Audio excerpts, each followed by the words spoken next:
하나님이 복 주시고 지키시며 은혜 베푸시고 평강 주시는 귀한 은혜가 여러분에게 항상 있어지기를 축복합니다. 우리에게는 이런 믿음이 있습니다. 하나님께서 나를 부르셨구나. 하나님께서 나를 이곳에 보내셨구나. 나는 하나님의 부름을 받았다라고 하는 믿음이 우리에게 있습니다. 세상의 대부분 종교는요, 사람이 신을 찾아갑니다. 어떻게 도를 깨달을까? 어떻게 이 불안한 문제, 이 고난, 이 질병, 이것을 이겨줄 신이 필요할까? 하지만 기독교는 하나님이 우리에게 찾아오십니다. 우리 하나님은 사람을 만드셨고 또 우리를 그 앞으로 부르시는 분이십니다. 아브라함을 부르시고 모세와 여호수아를 부르시고 다윗을 부르시고 지난 시간에 우리가 살펴본 대로 예레미야를 부르셨습니다. 내가 너를 모태에 짓기 전에 너를 알았고 네가 배에서 나오기 전에 너를 성별하였다. 예레미야에게 하나님은 그렇게 말씀하셨습니다. 오늘 또 우리는 주님의 부름의 현장에 함께 있습니다. 제자를 부르시는 예수님, 그 갈릴리 바닷가에서 어떤 일이 일어나고 있었는가? 예수님께서 말씀을 가르치시고 천국 복음을 전파하시고 병든 자를 고치시는 공생의 사역을 시작하셨습니다. 그러면서 이미 4장에서 많은 일들이 있었습니다. 광야 시험을 받으시고 나사렛 회당에서 이사야의 글을 통해서 당신의 사명을 다시 한번 선포하시고 더러운 귀신 들린 자 온갖 병자들을 고쳐주셨습니다. 그리고 하나님 나라 복음을 전하기 위해서 다른 여러 마을들로 다니기 시작했던 겁니다. 예수님께서 말씀을 가르치시고 천국 복음을 전파하시고 병든 자를 고치시는 이 공생의 사역, 주님이 얼마든지 혼자 하실 수도 있지만 주님에게는 파트너가 필요하셨습니다. 그래서 주님이 제자를 부르는 겁니다. 주님의 일은 그래서 항상 우리를 부르는 것이고 우리가 주님의 좋은 제자, 좋은 파트너가 되는 것입니다. 하나님 나라의 복음을 전파하기 위해서 다른 마을로 가는데 사람들이 어떻게나 알고 예수님에게로 몰려왔습니다. 어떤 사람은 예수님의 말씀에 권위에 놀랐고 귀신을 고치시는 그 능력에 놀라서 예수님에게로 몰려오기 시작한 겁니다. 그래서 5장 1절은 이렇게 시작합니다. 무리가 몰려와서 하나님의 말씀을 들을새 예수는 게네사렛 호숫가에 섰다. 많은 무리가 예수님이 전하는 하나님의 말씀을 듣고자 몰려왔던 것입니다.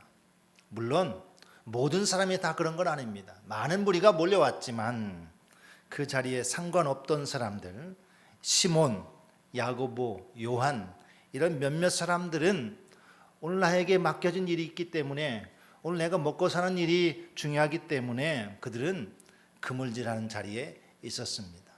그리고 밤새도록 그물질하고 아침이 되어서 이제 배를 정리하려는 그 시점입니다. 그런데 오늘 그들에게 특별한 일이 일어나고 말았습니다.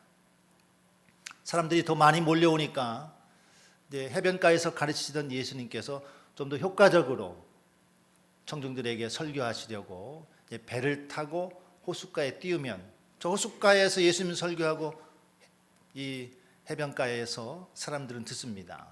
굉장히 설교하시기도 편하고 듣기도 편하죠. 그래서 거기 배 두 척이 있는데 한 배를 빌려서 예수님이 설교 사역을 시작하는 겁니다. 그 중에 예수님께서 배에 오른 것은 시몬의 배였습니다. 육지에서 조금 뛰어달라 요청하시고 시몬의 배에 앉아서 말씀을 가르치기 시작합니다. 여기서 여러분에게 첫 번째 질문을 드리겠습니다. 시몬은 왜 예수님에게 자기의 배를 내어드렸을까? 배 두 척이 있는데 예수님이 오셔가지고 배 좀 빌린 겁니다. 시몬이 자기 배를 내어드렸습니다. 그럼 주인이 동의했으니까 예수님이 그 배에 오르셨겠죠. 사실 아침에 이들은 배를 정리하던 중이었습니다. 밤새 그물질했고 아침에 와서 배를 대고는 그물을 씻으면서 이제 파장을 했으니 정리하는 중이었습니다. 형편상 밤새 그물질하고 와서 정리 다 하고 있는데 자기 배를 또 쓰겠다고 하니까 조금 곤란할 수도 있습니다. 이렇게 생각해 봅니다. 대부분의 사람들이 주님이 부르셨다고 하는데 하나님이 나를 콜링했다고 하는데 왜 그 부름에 명쾌하게 아멘하고 순종하지 못할까? 거기에는 자기 상황을 너무 먼저 보기 때문에 그럴 것입니다. 자기 형편을 너무 먼저 생각하기 때문에 그럴 것입니다. 주님, 제가 지금 그런 상황이 안 됩니다. 목사님, 제가 지금 그렇게 헌신할 상황이 아닙니다. 때가 아닙니다. 때가 아닙니다. 이제 저는 다 끝났습니다. 피곤합니다. 이제 들어가서 쉬고 또 저녁 때 나와서 그물질 해야 됩니다. 이렇게 물러나는 것이 아니겠습니까? 그런데 시몬은 첫 번째 이 상황에서 자기의 배를 내어드렸습니다. 뭐 그런 이야기는 성경 없기 때문에 우리가 추측하는 겁니다. 왜 쉽게 내어드렸네? 왜 그랬을까? 이것도 추측입니다. 그렇지만 저는 이렇게 묵상을 했습니다. 시몬이 밤새도록 한 마리의 고기도 못 잡았기 때문이다. 그 얘기 무슨 얘기입니까? 아니, 어부가 고기 잡는 것이 업인데 어떻게 한 마리도 못 잡을 수 있을까? 이거 말이 안 됩니다. 근데 그날은 기가 막힌 일이 났습니다. 밤새도록 한 마리도 못 잡았습니다. 밤새도록 한 마리도 못 잡은 베드로의 마음이 어땠을까? 그때의 마음은 낮아진 마음이다. 마태복음 5장의 표현대로 심령이 가난한 자가 된 것이다. 그렇게 이해할 수 있습니다. 만약에 반대로 그날 베드로가 고기를 많이 잡아서 배 가득 싣고 와서 정리하려고 하는데 네 배 좀 빌리자 그랬다면 거절했을지도 모릅니다. 이 고기들 빨리 정리해야 됩니다. 가서 저장을 하든지 시장에 내다 팔아야 되든지. 주님, 제가 바빠서요. 이거 지금 안 보이십니까? 이 많은 고기들 정리해야 되고 또 가서 팔아야 되고 오늘 스케줄이 굉장히 바쁩니다. 할 일이 많습니다. 그래서 우리가 가만히 보면 적극적으로 헌신하지 못하던 때를 생각해 보면 내가 너무 바쁘거나 자기가 일이 잘 되고 있거나 계속 바쁜 일이 생기면 참 시간 내기가 쉽지 않습니다. 이럴 시간이 아닌데 지금 더 가서 뭘 해야 되는데 지금 잘 되고 있는데 더 하고. 그게 사람의 마음입니다. 누가 시켜서가 아니라 우리 모두는 그런 마음을 가지고 있습니다. 창고 더 늘려야 되겠다. 이거 저장하려면 창고도 필요한데. 굉장히 막 계획이 많아지고 머리가 빨리빨리 돌아가고 막 이거를 다 하기 위해서. 그게 사람입니다. 그런데 한 마리도 못 잡았습니다. 물론 기분 나빠서 한 마리도 못 잡았는데 기분이 안 좋은데 내 배 빌린다고 그래서 기분 나쁠 수도 있지만 시몬은 마음이 가난해졌습니다. 어쩌면 실패 아닙니까? 어쩌면 업으로서 실패 아닙니까? 한 마리도 못 잡았으니 그때 마음이 낮아진 겁니다. 그래서 이 선생이 와서 자기의 배를 빌리고자 할 때 내어줄 수도 있었겠다. 그런 설명이 여기 없지만 얼마든지 그렇게 생각해 볼 수 있습니다. 그렇게 주님은 시몬의 배를 타시고 많은 무리들 향해서 말씀을 가르치고 있었습니다. 어떤 말씀을 전하셨는지 내용은 또 없습니다. 그런데 그리고 나서 말씀을 마치고 나서 이번에는 주님께서 시몬에게 이렇게 말씀하십니다. 깊은 데로 가서 그물 내려 고기를 잡으라. 이건 설교가 아니에요. 대중들에게 예수님께서 설교를 막 하신 다음에 끝나고 개인적으로 시몬에게, 앞에 있는 시몬에게, 시몬아, 깊은 데로 가서 그물을 내려 고기를 잡아라. 이렇게 말씀한 겁니다. 자, 두 번째 질문. 시몬은 왜 주님의 말씀대로 순종했을까요? 시몬 베드로는 줄곧 바닷가에서 살았던 경험이 풍부한 어부입니다. 자기 경험에 비추어 봤을 때 주님, 제가 밤이 새도록 그물질했지만 헛수고했습니다. 이렇게 말합니다. 밤이 새도록 수고하였으나. 그 얘기는 뭔 얘기입니까? 이 바다에서 잔뼈가 굵은 자기 자신도 밤새도록 그물질했지만 잡은 것이 없습니다. 그러니까 예수님께 이 상황을 이렇게 얘기한다는 얘기는 뭐예요? 예수님 깊은 데로 가서 그물 내려 고기를 잡으라고요? 이거는 말이 안 되는 얘기입니다. 그 얘기입니다. 우리가 주님의 부름 앞에 나가기 어려운 이유 중에 하나는 나의 경험 때문이 그렇기도 합니다. 나의 경험. 어부들의 말에 따르면 깊은 곳에서 고기를 잡는 것은 낚시로 깊은 데서 고기를 잡고 그물을 던지는 곳은 얕은 곳에서 던진다고 합니다. 깊은 데로 그물을 던지면 그물 내려간 사이에 고기들이 다 도망을 가고, 그래서 깊은 데서는 낚시하고 낮은 곳에서는 그물을 던져서 고기를 잡는다, 그렇게 이야기를 들었습니다. 여기 그런 설명이 없기 때문에 상황이 맞는지 모르지만 베드로의 경험에 비춰봤을 때 조금 전에 밤을 새워서 그물질했는데 허탕이었지 않습니까? 예수님은 직업이 목수인데 어부인 자기에게 깊은 데로 가서 그물을 던지라고 하니 말이 맞지 않는 것 같습니다. 내 경험과도 다른 것 같습니다. 그래서 순종하기가 참 어렵습니다. 우리가 신앙생활을 오래되고 경험 많은 분들이 솔직히 잘 순종하나요? 그렇지 않잖아요. 새신자들이 오히려 더, 아무것도 모르는 새신자들이 더 순수하게 순종하는 거 우리가 경험하지 않습니까? 왜요? 경험이 우리를 이끌지 못해요. 나의 경험이 주님 앞으로 우리를 이끌어가는 게 아니라는 겁니다. 그만큼 내 경험이라는 것은 나에게 크게 작용하기 때문에 그렇습니다. 시몬이 밤새도록 수고했지만 잡은 것이 없습니다. 그렇지만, 여기서 그렇지만 없지만 그게 중요합니다. 제가 말씀에 의지하여 그물을 내리겠습니다. 밤이 새도록 수고하였습니다만 그러나 말씀에 의지해서 그물을 내리겠습니다. 이것이 반전입니다.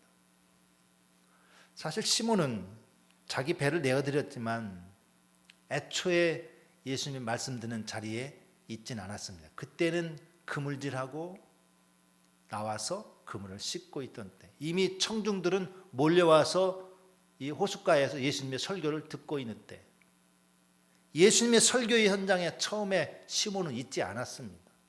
두 번째 현장, 배를 빌려서 조금 떼시고 육지에 있는 사람들 향해서 가르치기 시작했을 때, 그때 시몬은 말씀의 자리에 있었습니다. 그물을 거두느라, 씻느라, 피곤한 것 정리하느라 처음에는 저 선생님 육지에서 하나님 말씀을 가르치는구나 이렇게 이해했다면, 이제 자기 배를 내어드리고 자기 배에서 예수님이 말씀을 가르치고 있었다. 설교가 끝나갔습니다. 말씀을 다 마치고 사람들은 이제 흩어질 것입니다. 그때 주님은 시몬에게 개인적으로 말씀하는 거예요. 깊은 데로 가서 그물 내려 고기를 잡아라. 근데 여기서 시몬이 달라졌습니다. 무엇이 그를 달라지게 했을까? 무엇이 그를 달라지게 했을까? 그것은 자기 배에서 30분인지 1시간인지 2시간인지 알지 못하는 예수님이 들려주신 하나님 나라의 말씀을 듣고 나서, 그것밖에는 설명할 길이 없습니다. 말씀을 들은 후에, 설교를 다 들은 후에 베드로에게 그 마음에 어떤 변화가 있는 것은 아닐까. 옆에서 자기 배에서 설교하시는 예수님의 말씀을 묵묵히 듣기 시작했습니다. 얼마의 시간이 흘렀는지 모릅니다. 자기 생각, 자기 경험 내려놓기 시작합니다. 내 생각, 내 경험은 밤새도록 그물지에서 헛수고였고 깊은 데는 본래 고기가 없지만, 그러나 말씀에 의지해서, 경험보다는 말씀에 의지해서 그물 내리겠습니다 라고 순종하였던 것입니다. 예수님이 시몬의 배에 오르기 전에 시몬은 예수님과 상관없는 사람이었습니다. 내 생업이 걸린 일이라 그물질하는 게 우선이고 그 그물질하는 일을 열심히 하고 있었습니다. 그런데 예수님이 자기 배에 오른 겁니다. 그런데 예수님이 자기 배에서 하나님의 말씀을 가르치기 시작한 겁니다. 여러분, 하나님의 말씀을 듣는다고 하는 것은 그냥 아무런 일이 결코 아닙니다. 우리 교회에 어느 집사님이 구역 강사로 하나님의 말씀을 전한다. 우리 교회에 어떤 학생이 자기 반에서 하나님의 말씀을 이야기한다. 하나님의 말씀을 전하고 이야기한다고 하는 것은 그저 아무런 일이 없는 것이 아니다. 하나님의 말씀을 들을 때 하나님의 말씀은 우리의 생각을 바꾸어 놓습니다. 하나님의 말씀은 우리의 생각만 바꾸는 것이 아니라 우리의 삶을 흔들어 변화시키는 것입니다. 말씀을 들을 때 말씀을 가난하게, 심령이 가난해져서 그 말씀에 귀를 기울이며 내 것으로 받아들일 때 하나님의 말씀은 좌우에 나선 어떤 검보다도 예리해서 우리의 심령, 영과 혼과 관절과 골수를 찔러 쪼개기까지 하면서 사람을 감찰하시고 우리를 변화시키는 능력이 있다라는 것입니다. 그 말씀이 오늘 시몬에게 다가왔습니다. 그리고 그 말씀을 붙잡았습니다. 뭐라고 말합니까? 밤이 새도록 그물지라 해서 헛수고였지만 그러나 말씀에 의지해서, 이것은 내 경험이 아니지 않습니까? 말씀에 의지해서라고 하는 것은 시몬의 태도가 완전히 바뀌었다라는 겁니다. 그래서 말씀에 의지해서 그물 내렸더니 결과는 어마어마한 물고기가 잡혔습니다. 자기 배도 모자라서 동무 친구의 배를 불러서 2배에 가득 차게 되어서 만선을 이루었습니다. 얼마나 놀라운 일입니까? 우리가 하나님 말씀 앞에 순종하고 주의 일에 순종하다 보면 이런 놀라운 은혜도 경험합니다. 기적도 맛보고 하나님이 채워준 풍부한 꼴도 맛봅니다. 그런데 이것이 축복이고 이것이 감사고 그것이 그 자리에서 하나님께 영광을 돌리는 일로 끝날 수 있는데, 시몬의 태도를 보니까 아이고 감사합니다, 이런 놀라운 축복입니다, 이것이 아니라 엎드려서 말하기를 주여 나를 떠나소서 나는 죄인입니다 라고 고백하고 있다는 겁니다. 여러분, 우리가 놀라지 않을 수 없습니다. 어떻게 이런 고백을 하지? 시몬과 그 친구들에게 고기 가득 잡힌 2배가 잠기된 이 놀라운 축복은 그저 행운이 아니고 그저 복이 아니고 이것은 이 일을 가능하게 하신 그분이 자기 앞에 있을 때 비로소 자기 자신을 발견하게 된 은혜였던 겁니다. 시몬이 본 것은 2배에 가득 차게 가득 담긴 물고기가 아니라 내 앞에 서 있는 그분, 그리고 그분 앞에 서 있는 자기 자신을 보았던 것입니다. 그래서 주님 앞에 주님, 저는 죄인입니다 라고 말할 수 있었던 것입니다. 우리가 주의 있게 보니까 시몬이 예수님에 대한 호칭이 좀 달라졌죠. 야, 깊은 데로 가서 그물 내려 고기를 잡으라 그랬을 때 5절에 보니까 시몬이 대답하여 이르되 선생님, 우리들이 밤이 새도록 수고했을 때 잡은 것이 없지만 말씀에 의지하여 그물을 내리리다 이렇게 말했습니다. 선생님이라는 호칭을 썼습니다. 우리가 하나님의 말씀을 듣고 주님의 부름을 받았을 때 어느 정도 헌신할 수 있고 어느 정도 수긍할 수 있을 때 어쩌면 그 단계처럼 선생님이라고 하는 것이 참 좋은 말씀하셨네요. 참 그 말씀 맞는 말씀하셨. 제가 동의가 됩니다. 제가 믿어집니다. 그래서 순종해서 선생님, 내가 그물을 내리겠습니다. 말씀에 의지해서 그물을 내리겠습니다. 이렇게 말할 수 있는 단계가 있다면, 2번째 단계는 뭐라고 얘기했습니까? 주여 나를 떠나소서 나는 죄인으로소이다. 시몬이 예수님을 보고 예수님에 대해서 호칭이 어떻게 달라졌습니까? 주여 나를 떠나소서 나는 죄인으로소이다. 앞에서 선생님과 주여는 큰 차이가 있다고 생각합니다. 선생님, 말씀에 의지해서 그물 내리겠습니다. 주여 나는 죄인으로소이다. 시몬에게 예수님이 완전히 다가왔습니다. 시몬에게 자기 인생의 주인이 달라졌습니다. 주여라고 하는 것은 주인입니다. 내 인생의 주인, 나의 임금, 나의 왕, 그렇게 말할 때 주여라고 말합니다. 시몬이 자기 인생의 참 주인이신 예수님을 만나서 주여 나는 죄인입니다, 나를 떠나소서 이렇게 말할 수 있었던 것입니다. 그러니까 창조주이신 왕이신 예수님을 비로소 바라보게 되었고, 예수님 앞에서 자기를 봤을 때 나는 죄인이로소이다, 나는 죄인이구나 라고 하는 것을 깨달았다는 겁니다. 그 현장이 오늘 이곳에서 일어난 것입니다. 그러니까요, 이것은 시몬에게 진짜 참 믿음이 생겨났다는 증거입니다. 선생님, 제가 동의합니다. 그럴 수 있죠. 우리가 믿음 생활하면서 우리 믿음이 거기까지는 때는 그럴 수 있습니다. 근데 그 믿음이 더 나아가면은 주여, 주님을 주인으로, 주님을 왕으로 부르게 되고 모시게 된다는 겁니다. 그래서 시몬은 자기 인생의 주인이 달라졌습니다. 지금까지는 자기 인생의 주인이 자기였습니다. 자기 경험, 자기 형편, 자기 열심. 근데 주여, 주인이 바뀌었습니다. 주인이 바뀌면 어떤 일이 일어납니까? 11절 보니까 그들이 배들을 육지에 대고 모든 것을 버려두고 예수를 따르니라. 아니, 2배 가득 차게 됐으면 그 돈이 얼마입니까? 그 배는 돈이 얼마입니까? 그 도구들은 아깝지 않습니까? 근데 시몬은 모든 것을 버려두었다고 했습니다. 왜요? 주인이 달라졌어. 언제 우리가 어떻게 헌신할까? 우리가 진짜 주인을 만나고 그 주인 앞에 내가 엎드릴 때 우리 인생이 달라지는 겁니다. 우리 인생의 주인이 누구냐? 여전히 내가 주인이냐? 정말 주님이 주인이신가? 정말 주님이 주님이신가?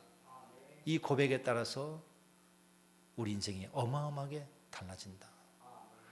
뭐 헌신하십시오, 충성하십시오, 아무리 말을 하고 아무리 좋은 설교를 해도 내 자신이 내 인생에서 우리 주님을 내 주인으로 삼고 나의 주님으로 날마다 고백하고 그 앞에 나가지 않으면 오늘 이런 시몬과 그 친구들의 이 놀라운 이야기는 그저 그들의 이야기에서 그치고 말 겁니다.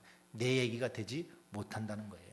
근데 이 얘기는 시몬 얘기에서 그치는 게 아닙니다. 바로 우리들의 얘기입니다. 그래서 우리는 제가 서두에 말씀드렸습니다. 하나님의 부름을 받았다. 예레미야가 그렇고 아브라함이 그렇고 여러분 각자, 저와 여러분이 목사만 부른 것이 아닙니다. 저와 여러분이 다 하나님의 부름을 받고 이 자리에 있습니다. 그 부르심 앞에서 예, 주님, 제가 여기 있습니다.